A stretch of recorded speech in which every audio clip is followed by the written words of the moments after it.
Hi guys, welcome to this episode of Blurred Summits. Today we're joined by the author of How to Begin, Mr. Michael Bungay Stanier. He's a #1 best-selling author. We talk about things such as his book, the key themes that he discusses in it, how to set proper goals, as well as how to figure out where you actually want to be in your life. Hope you guys enjoy it and see you at the end. Thank you for coming on to Blurred Summit today, Michael. I really appreciate you joining us here today to discuss your book, How to Begin, talking about goal setting and all that sort of things. Hudson, thanks for having me here. You know, I've been a student myself, too long, in fact. I was stuck in university forever, it felt like, and I'm an Australian now, happily in Canada, so this feels like a meeting of minds. I'm glad to be here. Yeah, thanks for coming on. So let's just get started. For people who might not know who you are, would you be able to describe a little bit about your past and where you are today? How is it possible anybody could not know who I am? But sure, let's pretend. No, I'm joking, of course. So who am I? That's one of those big questions. Here's my rapid resume, which is, in some ways the least interesting part of me, but I'm Australian. Grew up in Canberra, the little known national capital of Australia. Went to university there and did what's known in Australia as an arts law degree. So a BA in literature. And because law is an undergraduate degree in Australia, you can kind of do these 2 degrees at once. It's like 2 degrees for the price of 1.5. So cool. Did arts law. Won a Rhode Scholarship that was brilliant for a couple of reasons. Took me to England and Oxford to study. It stopped me becoming a lawyer. I was actually being sued by my law school professor for defamation at the time, so I knew that whole thing wasn't working so well. And I also met my wife, who is also Canadian, which is one of the reasons that we've ended up in Canada. So I finally finished university after, I think, 8 years or something. I did a master's degree at Oxford in literature. Spent some time and honestly finished uni going, I have no idea what I want to do. I have a whole bunch of random education. I know I don't want to be a lawyer. I know I don't want to be an academic, but I'm not sure what I do want to be.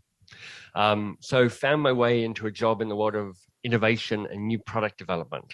So if you've ever wandered the aisles of your supermarket going, who comes up with these soup flavors?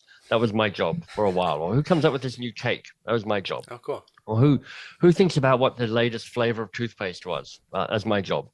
So amongst other triumphs, I helped invent stuffed crust pizza for Pizza Hut. Oh, that's a pretty big one. Yeah, here's the thing though. If you suddenly go, if this is the peak moment of my life, it's a pretty crappy life. Like if that's the best you've contributed to the world is stuffed crust pizza. I also helped invent a whiskey that on whiskey sites now is known as the worst single malt whiskey ever invented. So I helped contribute it to that. So I left that job and went and worked in the world of kind of consulting, particularly around change management, which is one of these catch-all terms, but it's like, how do you make organizations better?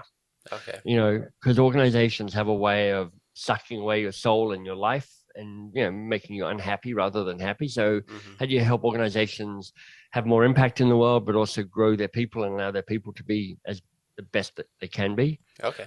That took me from London to Boston. After a while, I left that company and set up a job in Toronto. My wife and I weren't sure where to live after Boston, so we went to our local pub. We had some beers. We each wrote down the name of 3 cities on the back of a beer coaster, flipped them over. Toronto made both beer coasters, so we moved up to Toronto. But unfortunately, we moved up on 9/11. So the job I had vanished. And that forced me to start my own company. So that was about 20 years ago. And I started a company that's a training company that helps people and organizations coach better, ask better questions, add that to their way of leadership. And so now I write books and I teach and I give talks and I have a kind of, somebody once called a portfolio career, a whole bunch of bits and pieces that when combined make me happy. Yeah, that was quite the evolution of careers there. Did you ever expect that when, say, you were in uni, you'd expect that you were going to be an author, writing books and doing this kind of coaching side of things? No, utterly not. I mean, there are some people in this world who imagine a career path and then follow it, but I think they're pretty rare and slightly boring, or slightly just, I don't know, obsessed or something. The quote I like is, inspiration is when your past suddenly makes sense. So there's a way that all of everything I've done has kind of just emerged from the previous thing I've done. And, I get to a point where I start my own company and I look back and go, oh, that's why I learned this and I studied under this guy and I failed at that thing. And it's in that kind of accumulation of experiences and stumbling around and some successes and some failures, plus taking the time to think about it allows you to then make a choice about where you'd like to put what the next leap is for you. Okay. Yeah, I think that makes a lot of sense. And that actually, at least to me, is apparent in the book itself, and the way that you kind of require the introspection, looking back on kind of our own past doings. That's So right. was that by design that you kind of looked back on your own life and found that sort of structure and then put that into the book? Yeah, this new book, How to Begin, is my seventh or eighth book, and the book I was trying to write wasn't this book. But I wrote a first draft of it, and I showed it to some friends, and they're like, "This is whatever this book is, it's terrible." And I was like, "That's true." But I realized there was a phrase in the book: "We unlock our greatness by working on the hard things." So what I really hope with this book is that I encourage people to be brave about what they go after rather than safe, and they find this right combination of something that matters to them, lights them up, kind of gets them going, Mm-hmm. and serves the world, makes a contribution to a better world. And I mean, those kind of financial ads you read, past performance is no indication of future performance, in Mm-hmm. case you're buying stocks or whatever, mutual funds. Yeah. It's a bit like your life as well. It's like, the past doesn't tell you how the future is going to play out, but it has some pretty interesting clues. So it's really worth kind of looking back and going, what does my past tell me about me? What does my past tell me about who I really am and what I really care about? Mm-hmm. And how can I use that information to go forward? Because honestly, Hudson, like if you're a student, you've just spent time and money specializing in something. Mm-hmm. Yeah. And you're like, so what are you studying? I'm in economics and ironically trying to get into law school right now. So that's kind of the Right. path that I'm looking at there. So there you go. So you've got a degree of subject matter expertise in economics. Mm-hmm. That has no real correspondence to what lights you up, what gets you excited, Mm-hmm. because that's just the data. That's just the information. Okay. You might be entrepreneurial or kind of serving a bigger company. You might be more focused on stuff in Canada or stuff internationally. You might be brilliant as a people person. You might be brilliant as a technical specialist. All of that is completely separate to actually what's the technical stuff that you know. Okay. And Yeah. part of this experience, I think, is going, who am I at my best? Mm-hmm. What does my past tell me about what I'm like when I'm really great? Like, Mm-hmm. even as a 20-year-old, I'm like, you know what? I'm pretty good at standing up in front of people and teaching and leading. I'm pretty crappy at details and finishing things. That joke, there are two types of people in the world: people who start things. That's the joke. Oh, yeah, it's not a good joke. That's why I'm not a stand-up comedian. But it's like you're learning from what lights you up, not Okay. from what do you know. Mm-hmm. Yeah, I think that's pretty awesome there. And I guess when you talked about that, there's kind of those three major themes that you talked about when starting your goal. Yeah. Are there other ones outside of those three that need to be taken into account when setting, say, your goals, or is it just those three are kind of the main indicators? Well, yeah. So I say I've got three key attributes of a worthy goal. It needs to be thrilling and important and daunting. So what I like about these as three attributes is they're kind of context agnostic. Doesn't really matter where you are or who you are. If you can start thinking about a goal that is thrilling for you, meaning it lights you up, gets you excited, that takes a bit of reflection and a bit of examination. It's like, who the hell am I? And, when you're as a student, when you're in your 20s and mid-20s, yeah, you're still figuring all that out. Literally your brain is still forming. Your brain hasn't finished jellifying yet. So it's all to be discovered, which is amazing. But then there's important, which is like, well, what do I actually care about? How do I want to serve the world? How do I want to give more to the world than I take? Mm-hmm. And then there's daunting, which is like, well, what's going to stretch me and grow me? What's going to help me stay on my own edge so that I can keep evolving to the next best version of myself. And I think if you've got that, you've got intrinsic motivation, that's the thrilling. You've got extrinsic motivation, that's the serving the world. And you've got, this is how I learn. If you can find the best combination of that for you, it doesn't matter where you are in the world, what you're studying in the world, what you want to do in the world, you've got three key criteria that can set up an interesting goal for you. Okay, so those, I guess those three goals are overarching enough where other things necessarily aren't entirely needed, and those three are just the few that you need to look at there when setting that goal. They give you, they're like the foundation pillars. You can build something on those three foundational blocks. You're going to build something that's pretty steady. Okay, so for someone who maybe doesn't know what their goals are, they have no idea what they're looking for, how would they go about actually finding these goals by using these pillars and kind of working towards that? Yeah, it's a great question, because I think that's true for a lot of people. So if you're that person and you're like, yeah, what's wrong with me? I'm like, nothing's wrong with you. That's just the human condition. Some people have a real focus on their goals. Some people have it vaguely figured out. Lots of people are like, I don't even know where to start. So I reckon you want to start by casting around and taking your best guess. Because once you take a best guess, you've made some degree of commitment and you'll start learning from that. So what I look to, Hudson, is two things, or three things really. First of all, I go, look, do I think this is going to be at work or not work?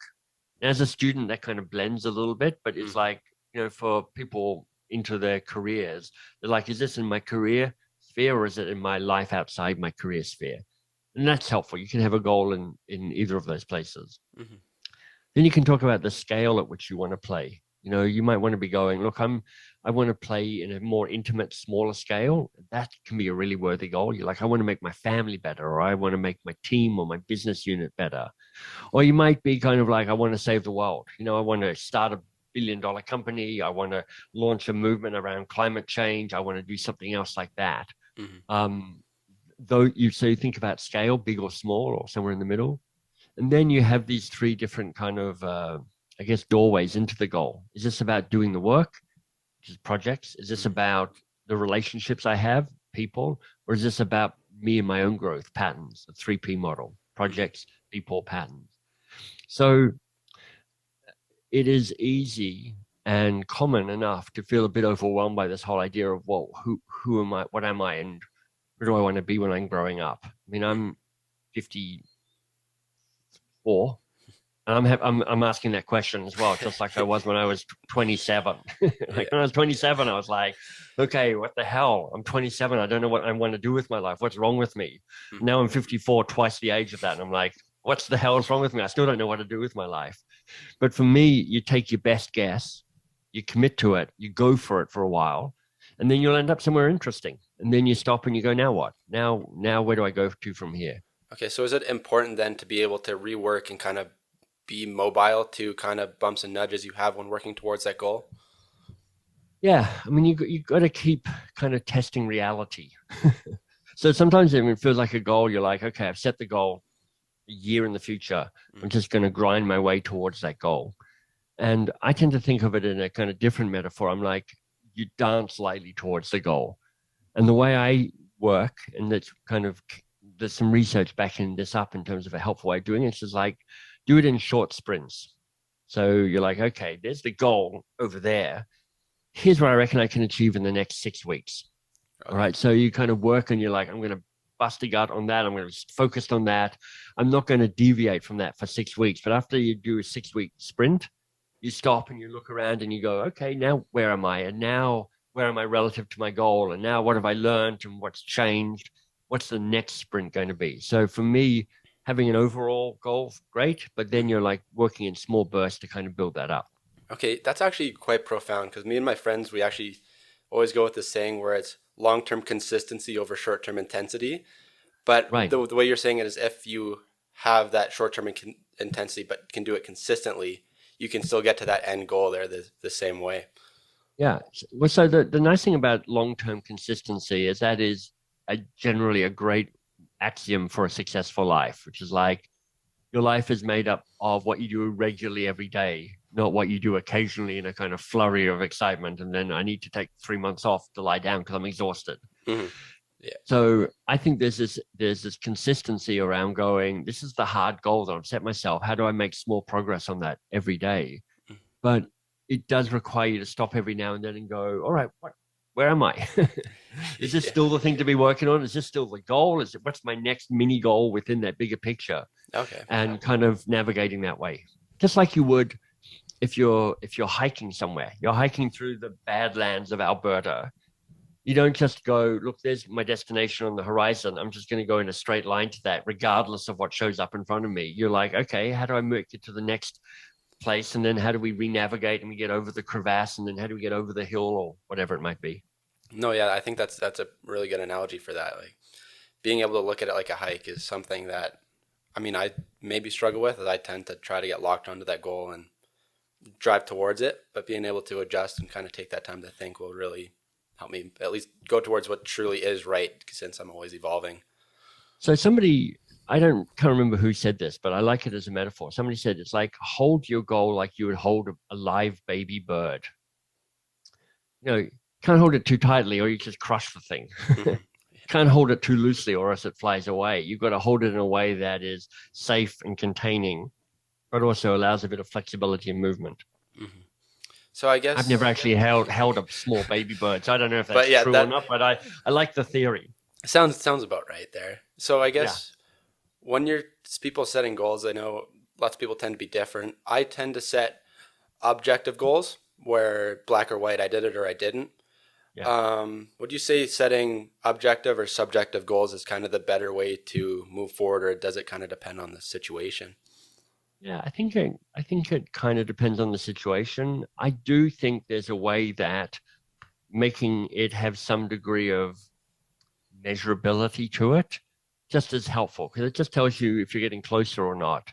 Mhm. My worthy goal for this year, 2022, is to write 3 books.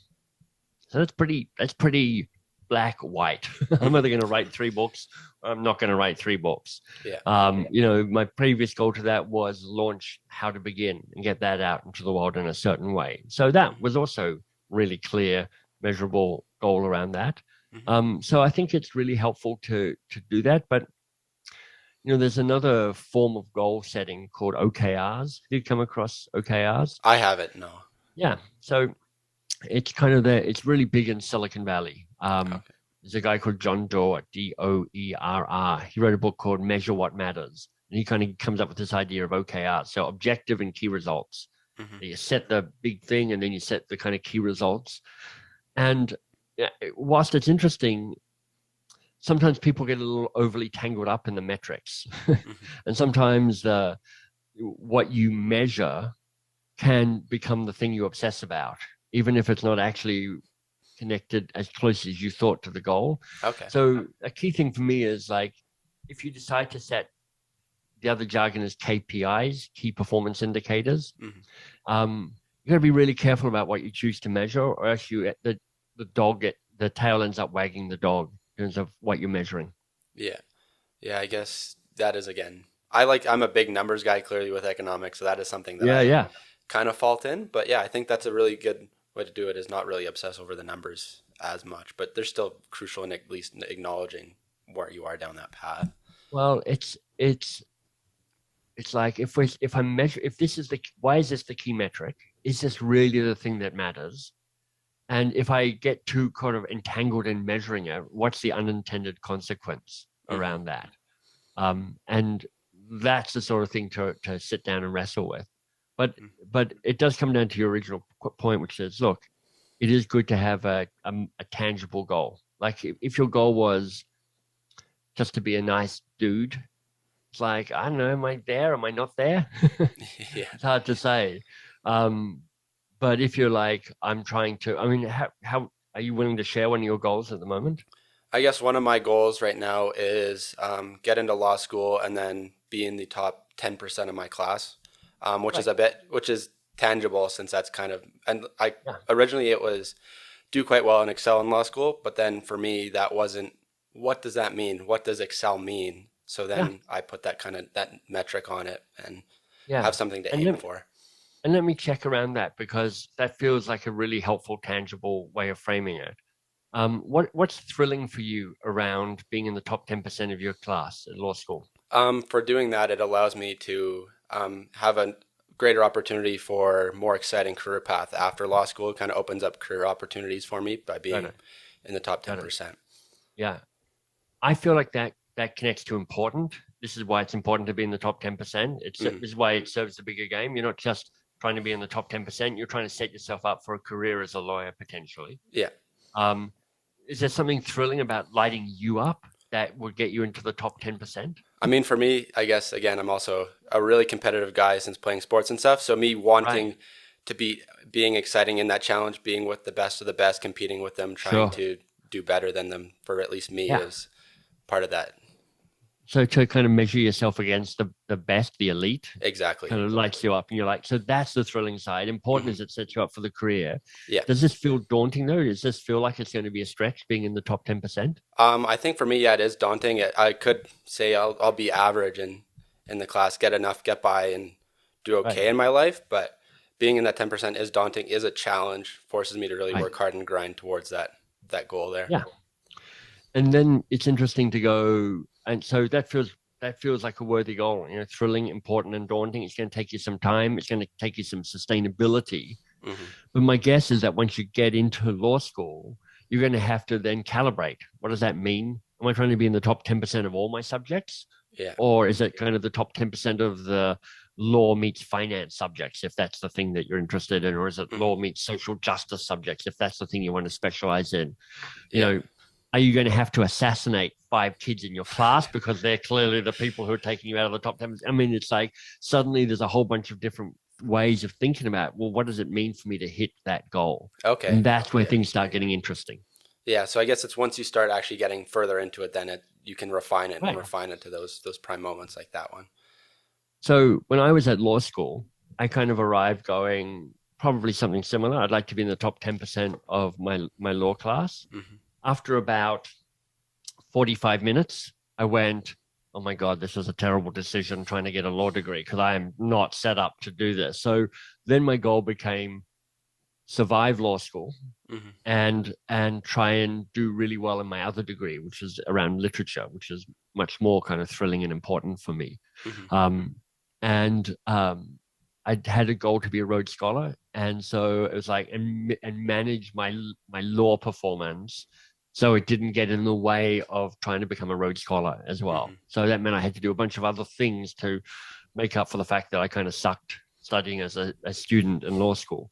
So the goal is, figuring out the goal is a key part of it, but then navigating and trying to travel towards the goal is when things get interesting. Yeah, and I think that's something that I guess at least for this goal, I haven't really experienced yet. I guess apart from writing the LSAT, doing all that sort of stuff, leading into it. And then once I'm in it, then it'll really be adjusting to that. Sure. So I guess when it comes to setting goals, would you suggest having multiple goals at once, or is it key to focus on one? Since I know, at least for me, my goal is kind of a long-term one. Yeah. So well, I think goals can exist at different levels. So what I talk about in the book, How to Begin, and the worthy goal, thrilling, important, and daunting, it's really kind of saying this is a big thing to focus on. This is a big commitment. You can't have too many of those. Honestly, last year I tried to have 3 worthy goals. I did pretty well on 1 and kind of not that well on 2 because I just didn't have the capacity to take on 3 significant goals. Okay. So part of the power of setting a worthy goal is making a choice. What we all secretly hope for is if you can just keep saying yes to stuff. I'll do this and I'll do this and I'll do this, but wait, there's more. I'll do this as well. And I just actually, and this took me years to learn, and I'm still learning it in many ways.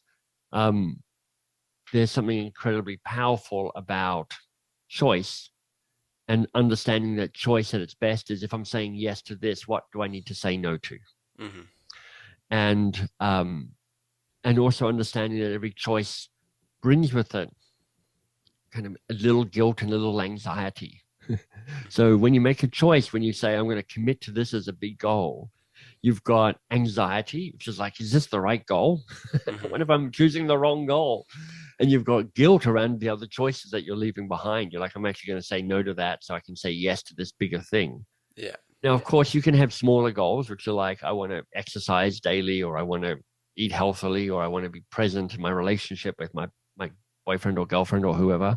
But I think setting a worthy goal, a kind of bigger goal, one, it's maybe two. Okay. Gotcha.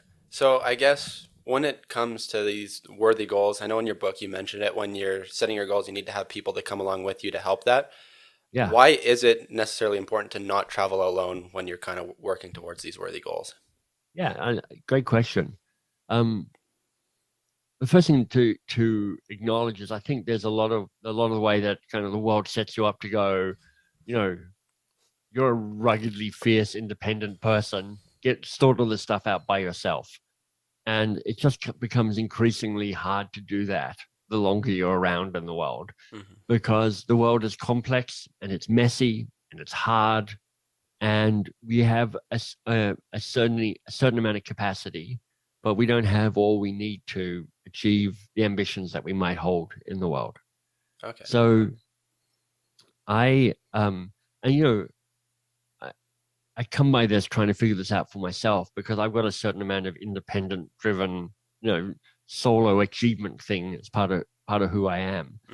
But in the end, there's an African saying, I think, which is like, if you want to go fast, travel alone. But if you want to go far, travel with others.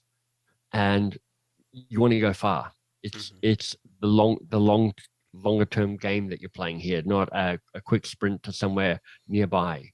So when you build others around you, whether that's like a support group, a brain trust, or a mastermind group, just kind of checking in with each other. I mean, in this interview, you said that when you're talking to your friends, they're like daily consistency over occasional intensity.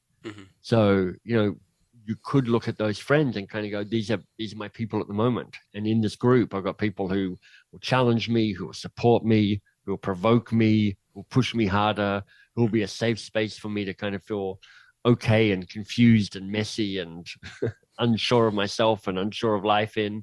There are people who might teach you. There might be people who might help recalibrate your ambition. And sometimes those are people who know you. Sometimes they're people who you kind of look to and go, you're like a virtual mentor to me. You might have do you have any kind of podcasters or people or book or authors who you're like, those people are inspiring for me? Honestly, off the top of my head, I'm blanking. But of course, there's somewhere like when I'm a bunch of podcasts and stuff. I watch, I guess, a lot of them. I try to look around, find that stuff. But off the top of my head, I can't blanking on names. Yeah. But that's, I mean, that's fine. But you could be like Gary Vaynerchuk or James Clear. Gary Vaynerchuk is kind of like a entrepreneur-y guy. James Clear wrote Atomic Habits. Susan Cain wrote the book Quiet, so it's great for introverts. And you just might be going, what would Susan tell me? Or what would James push me on? Or, and so there's a way that you find teachers and you find people who support you with a fierceness and a love. And you've just got a better chance of getting through this with others. There's a pandemic of loneliness. So if you're feeling alone or unsure, you're surrounded by other people who are feeling pretty much the same. And one of the great things you can do actually is be a person who gathers people and says, how do we help each other here? And I guess how important is it to have the right people in that circle? Like, I know you can have some people in the circle who maybe aren't that supportive and could drag it down, but yeah, I think it depends on how you end up defining the purpose of that circle. But, we called ourselves the Brain Trust, but we're a mastermind group and we were together for 15 years. And when we first formed it, there were 5 of us and 2 people quit or were kind of asked to leave basically within the first 3 months. Because they're like, you know what? Your vibe and our vibe just ain't the same vibe. This is not that good for you and it's not that good for us. And and then we existed as a little group of three for a while, and then we invited one other person, and we're like, you're working, and then we invited a fifth person, so we ended up with five of us. And then it spectacularly imploded after 13 years or something. It didn't end well, but they were really important people for me for a long time. But we had to work on building the rules of the group, being clear about how we wanted to trust each other, having practiced asking for help. Like, I'm not that good at asking for help. I'm really good at offering help. Not that good at actually going, this is where I'm struggling. I'm like, don't admit anything. So kind of learning how to give and to take in a relationship like that can be really important. Yeah, and I think that's something that I, at least in the past couple of years, when I've been trying to focus on post and realizing university's near the end, trying to focus on tightening my circle and making sure it was kind of the more critical people for myself. So how do you go about maybe dropping off some of those people in your circles that you realize aren't beneficial for you and are really just holding you back from kind of excelling? Well, let me ask you that question. I mean, what's your experience? How do you go about doing that? For me, I guess I just tend to slowly start to distance myself, and maybe I don't maybe initiate conversations or outings or other things. If Yeah. they come to me, then so be it. I'll still acknowledge them and be friendly with them, but I'll slowly just start to distance myself and spend more time around those who I feel have a positive impact on me and have a positive driving force on me towards my long-term Yeah. goals. It's tricky. I mean, navigating relationships really hard. Like, I've started a couple of companies, and the process of firing people is still the most miserable part of my job. And I don't have to do that very often, but half the time it works and half the time it ends in a bit kind of somebody sad on one side or the other. Mm-hmm. It is a tricky thing to navigate. So, I think one of the ways you can do is just kind of manage the drifting apart, and it's like actively filling your time with the people you want just uses up the time and the space you might have for the other people who you don't want. Mm-hmm. But there's also a place for a conversation to be had, which is like, you know what, I'm not going to ghost you. Mm-hmm. I'm actually going to say, hey, you know what, this thing isn't working out for me. I'm going to focus. So look, thanks, but our work here is done. Mm-hmm. And that's hard and super awkward and the like, but sometimes works better than you might think. And it also has a way of ending a relationship with what feels like integrity rather Mm-hmm. than, because, I don't know about you, but I've certainly been ghosted enough times in my life to kind of go, what the hell? Yeah. What did I do? What's going on? Is it me? Is it you? Is it us? Mm-hmm. And there's a way that having the backbone and the heart to actively manage these relationships rather than just going, you know what, if I just ignore them long enough, they'll get the message, is a really good relationship skill just in life in general. Yeah. No, yeah, that's something that I know I'm kind of bad at, and something I slowly try to work on is be more forthcoming with that information instead of just kind of letting it It's happen, so right? hard. It's so difficult, but Yeah, over it is time, I hard. guess it's just working on it and eventually it'll come to Yeah, be. because we don't have that many people who are super precious to us. There's a guy called Dunbar, Dunbar. He's an English academic, and he came up with something called Dunbar's number, which says, look, at most you can remember about 150 people's names, and the natural size of a tribe is about 150. But he has Okay. this book called I think called Friends or Friendship or something like that, which just says, look, we actually have these inner rings of people where it's like we have like one or one and a half people who know us really well. Hmm. They're the kind of people who um, when there's that crisis at 2 a.m., they're the people who you immediately go, that's the person I need to call. Hmm. Um, Typically, they might be family or they might not be family. There's often, not all family is going to play that role. Then there's a smaller group, which is like five, I think, maybe five really close friends. Hmm. And then you got 10 after that, and then it kind of gets broader after that. You know, I wish that I had better cared for the relationships that I made when I was a younger person to carry it into my middle age. Okay. The people you're meeting now, and particularly in that kind of the university experience, you don't normally, you will, it's unlikely you'll get that richness of interaction when you leave university. Everything just becomes narrower. Okay. You're a smaller group of people you work with. You end up with a family perhaps, or living somewhere. It's just you don't have the intermingling. Yeah. And it's like the people who are great at nurturing relationships and caring for the relationships that matter to them are happier. They just have better lives. And I wish I'd known that a little bit more clearly than I did. Okay.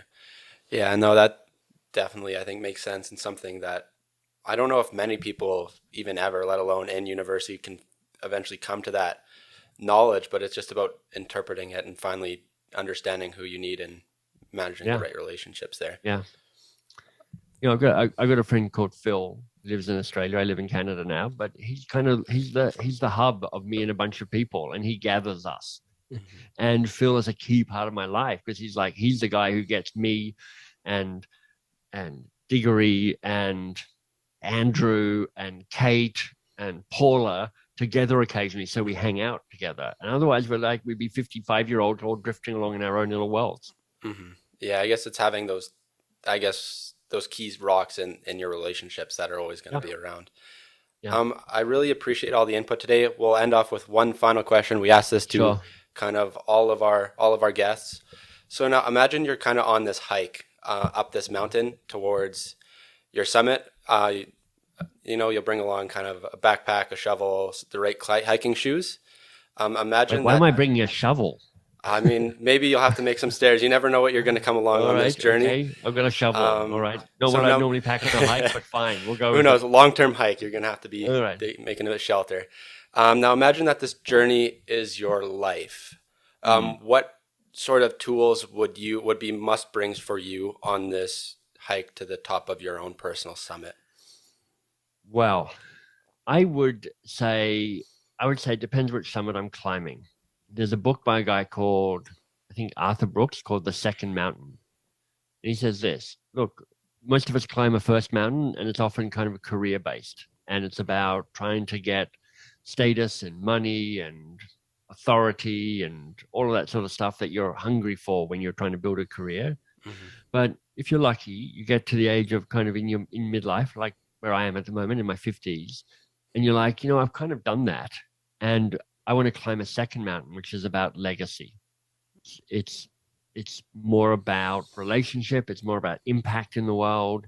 It's less about, do I get the gold medal? Am I seen to be in the top 10% of it, something? And it's more about, how am I serving the world? Okay. So I'd be trying to bring the tools that would depends on the summit I'm trying to climb. Okay. And the tools I tend to bring are questions rather than an actual shovel. I'm like, for that first one, and I'm guessing that if its students mostly listen to this, that's the mountain they're all looking to climb. It'd be like, are you sure that this is the mountain? Because there's lots of people who climb a career mountain, get to the top of it and go, this wasn't the mountain I was hoping to climb. Mm-hmm. Without wanting to kind of cast cold water over becoming, doing a law degree. Mm-hmm. There's lots of people who become partners. I know this because I've got these friends who become partners in law firms, and they're like, I'm really unhappy. Mm-hmm. I'm rich and I've got status, but I'm not very happy doing this work because mm-hmm. it turns out this isn't the mountain I want to climb.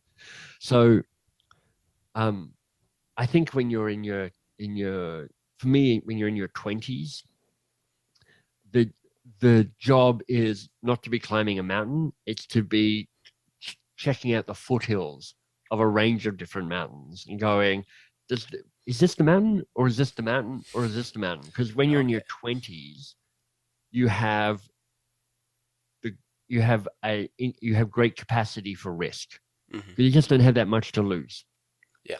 Like, I didn't start my career till I was I didn't start to work till I was 26 or 27. So it feels pretty late. Mm-hmm. But actually, that still gives me 35, 40 years of working.